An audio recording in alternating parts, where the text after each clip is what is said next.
तमिलनाडु से जिस तरीके की तस्वीरें, वीडियोस और जानकारी सामने आ रही है, अगर ये परिस्थिति तमिलनाडु तो ये बहुत चिंता का विषय है। उन तस्वीरों की, उन वीडियोस की मैं पुष्टि नहीं करता, पर ये जांच का विषय है। अगर उन वीडियोस में से कोई एक वीडियो भी सही है, या अगर उन तस्वीरों में से कोई एक तस्वीर भी सही है जिसमें ये दिखाया जा रहा है कि किस तरीके से तमिलनाडु में रह रहे बिहारियों को बर्बरता से पीटा जा रहा है, अगर कोई एक भी तस्वीर या वीडियो सही है तो उस पर कड़ी कार्रवाई होनी चाहिए। कोई बिहारियों को दूसरे राज्यों में इस तरीके से पीटे, ये कतई बर्दाश्त नहीं किया जाता। पर अफसोस इस बात का होता है कि मुख्यमंत्री नीतीश कुमार किस तरीके से ये पल्ला झाड़ने का काम करते हैं। आपने अपने अधिकारियों को निर्देशित कर दिया कि भाई तुम वहाँ के अधिकारियों से जानकारी ले लो। आप क्या कर रहे हैं भैया? आपको चिंता नहीं है कि आपके प्रदेश के लोग दूसरे प्रदेश में अगर ये खबरें आ रही हैं तो आप उसकी जानकारी लें। अगर मैं मुख्यमंत्री तमिलनाडु के कार्यालय से संपर्क कर सकता हूँ, बात कर सकता हूँ, तो नीतीश कुमार जी क्यों बात नहीं कर सकते? यही जब उनको मुख्यमंत्री और प्रधानमंत्री बनना होगा तो ये दरवाजे दरवाजे भागेंगे इन सब के नेताओं के, इनके मंत्रिमंडल के साथी, इनके उप मुख्यमंत्री उनके यहाँ केक कटवाने चले जाएंगे। पर जब बिहारियों को वहाँ पे काटा मारा जा रहा है तो उसमें इन लोगों में से किसी का मुंह तक नहीं खुलता है। और इनके अधिकारी भैया मुख्यमंत्री जी से भी और 2 कदम आगे बढ़कर बोलते हैं, 2 घंटे नहीं लगे उनको, 2 घंटे में वो जानकारी देते हैं कि हमारी वहाँ के अधिकारियों से बात हो गई और उन्होंने कहा कि भैया ये तमाम भ्रामक बातें, ऐसा कुछ नहीं हो रहा है। उन्होंने कहा और आपने मान लिया। भाई कल को कोई हत्यारा बोलेगा कि भैया मैंने हत्या नहीं की, तो बिहार पुलिस बोलेगी हाँ नहीं की। क्यों? क्योंकि उसने बोला कि उसने हत्या नहीं की। इस काम के लिए है बिहार की पुलिस। जांच नहीं करेंगे ये लोग, कार्रवाई नहीं करेंगे ये लोग। किस तरीके से इतने हल्के में ये बयान दे दिया गया बिहार पुलिस के द्वारा और वरिष्ठ अधिकारियों के द्वारा कि हमारी बात हो गई है, और उन्होंने कहा कि ऐसा कुछ नहीं है। बिना कोई जांच दल भेजे, बिना मुख्यमंत्री नीतीश कुमार जी के वहाँ के मुख्यमंत्री के से संपर्क साधे, इतने हल्के में इस विषय को लिया जा रहा है। और चलिए अगर ये भ्रामक भी है भाई, इन्हीं लोगों की मैं बात मान लेता हूँ, संसद में खड़े होकर इन लोगों ने बयान दिया है ना कि भ्रामक बातें, अगर ये भ्रामक भी है तो क्या उन लोगों के ऊपर कार्रवाई नहीं होनी चाहिए जो भारतीयों के बीच भेदभाव की भावना उत्पन्न कर रहे हैं? क्या उन शरारती तत्वों के ऊपर, इनको ये लोग शरारती कह रहे हैं, ये असामाजिक तत्व हैं भैया, जो अलगाववाद पैदा कर रहे हैं, जो भारत की एकता अखंडता के ऊपर दाग लगाने का काम कर रहे हैं? क्या इन लोगों को चिन्हित नहीं किया जाना चाहिए? जो बिहारियों और तमिलियंस के बीच में भेदभाव पैदा कर रहे हैं, जो नॉर्थ इंडियन और साउथ इंडियंस के बीच में भेदभाव पैदा कर रहे हैं, उनको कौन चिन्हित करेगा भैया? उन पे कौन जांच करेगा?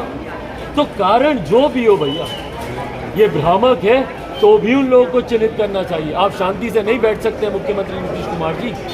और अगर इनमें से कोई एक तस्वीर वीडियो भी सही है तो इतिहास मुख्यमंत्री को कभी माफ नहीं करेगा। बिहार में तो ये बिहारियों को जीने नहीं देते, बिहार में ये लाठियां चलाते हैं, और इन्हीं की वजह से ये बिहारी दूसरे प्रदेश गए ना भैया। क्यों गए बिहारी तमिलनाडु? शौक से गए क्या कोई बिहारी?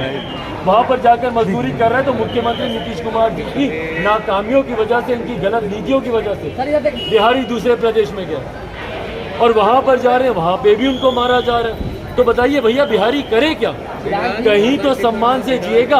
आप अपने राज्य में नहीं जीने देते और दूसरे राज्य में वहाँ की सरकारें नहीं जीने देती। यहाँ संशय की कोई बात नहीं है। जो मजदूर वहाँ से आ रहे हैं वो व्यथा बता रहे हैं, कह रहे हैं फोन आ रहे हैं। जिस दिन ये लोग बयान दे रहे हैं ना कि भ्रामक खबरें हैं, मैंने अपने पत्र में भी ये लिखा, जो मैंने न सिर्फ दोनों प्रदेशों के मुख्यमंत्री को लिखा बल्कि मैंने केंद्रीय गृह मंत्री को भी उनसे भी मैंने आग्रह किया भैया, क्योंकि बिहार की जनता तो मुख्यमंत्री पर विश्वास करती नहीं है, तो कम से कम केंद्र सरकार मदद करे।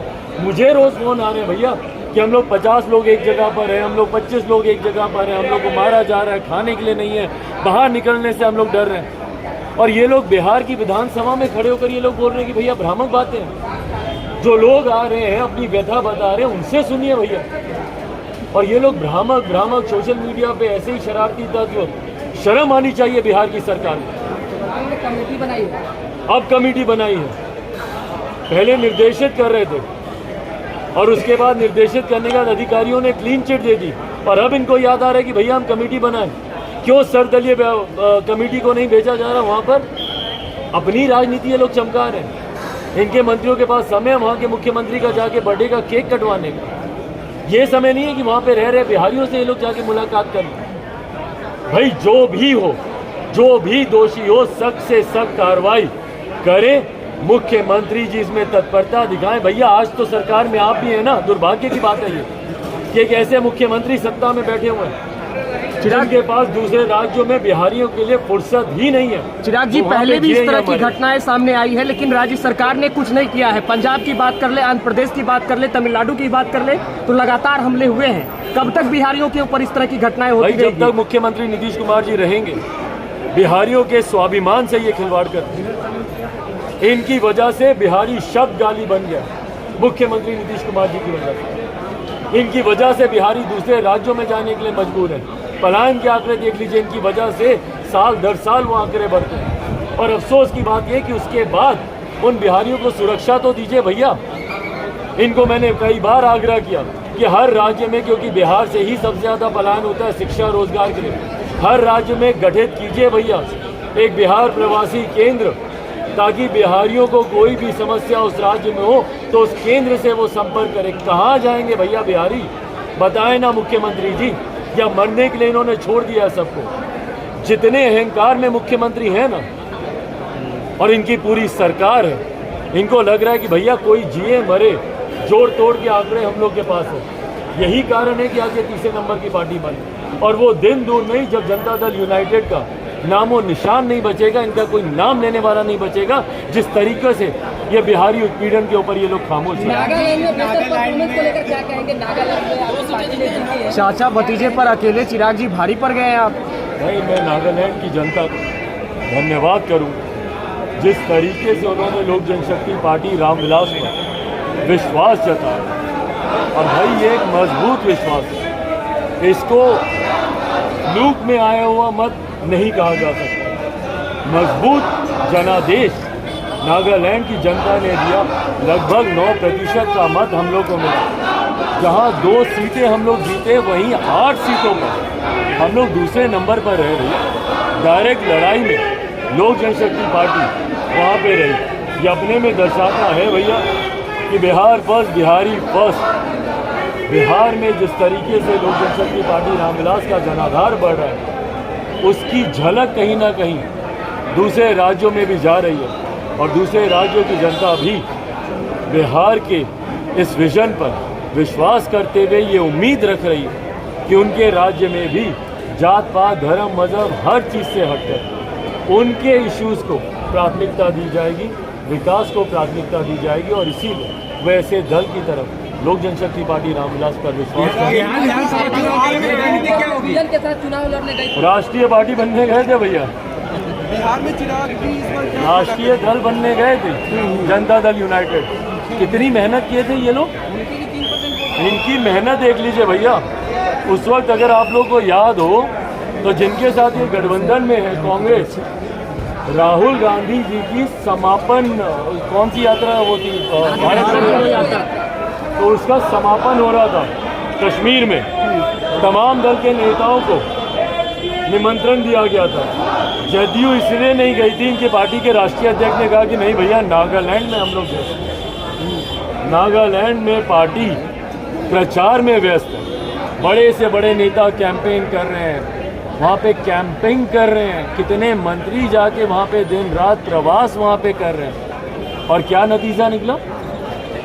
3% से कुछ ज़्यादा। अगर मुख्यमंत्री को अब भी समझ में नहीं आ रहा है ना कि उनके पाँव के नीचे से कैसे ज़मीन खिसकती जा रही है। बिहार में तीसरे नंबर की पार्टी, दूसरे राज्य में मात्र 3% का मत, ये दर्शा रहा है भैया कि जदयू समाप्ति की कगार पर है। कारण से मुख्यमंत्री शराबबंदी को लेकर